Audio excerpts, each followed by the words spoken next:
Well, you know, Adam, here in Florida, certainly the governor was telling us earlier on the show about the fact that many businesses want to be in a state like Florida because of the low tax environment. But businesses, once they're here, large and small, have to deal with the effects of Obamacare. Beth Kigel is the president and the CEO of the North Palm Beach Chamber of Commerce. And businesses in your area are struggling with the health care law. Are they confused over what they're being told?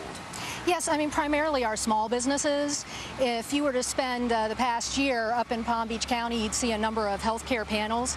Some are by those that are experts in the healthcare industry, others with insurance agents, congressional panels, and there's an overwhelming amount of information, and small businesses in particular are very, very confused. Some of them are taking a wait-and-see approach to all of this, and some of them are employing knee-jerk reactions. We've heard stories that some small businesses are actually letting go of employees. One small business that had 55 employees cut that business down to 45 employees because of health care. Is that a common story that you're hearing?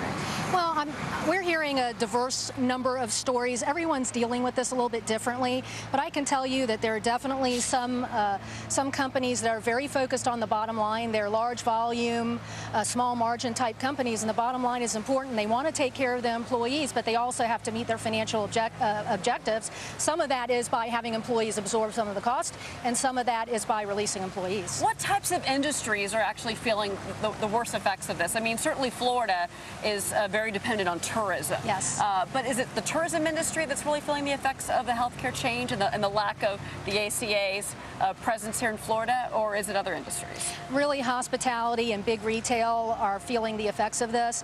Those particular industries were able to, prior to the Affordable Care Act, were able to have management carve-outs where they had minimum criteria for full-time employees that would be covered by certain benefits, and others that might have been considered full-time employees that were not eligible for those benefits. Well, now we're going to see a shift because a preponderance of their employees did not receive those kinds of benefits to reducing them to part-time employees. So you're going to see a growth in part-time employees as this is fully implemented. What does that mean then for the Florida economy? I mean, you're already dealing with, again, a state that is so dependent on tourism, and a lot of these retail jobs, waiters, waitresses, bartenders, a lot of these are just 20-hour per week, 30-hour per week jobs. They don't have health care.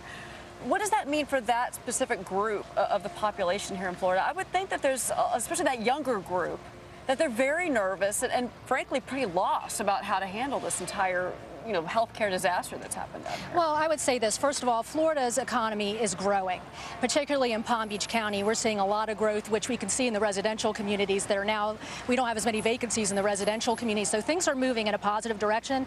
I think the main thing to focus on for those employees that are impacted is education. A lot of is education happening in the state though? There seems to be a lot of confusion, I guess.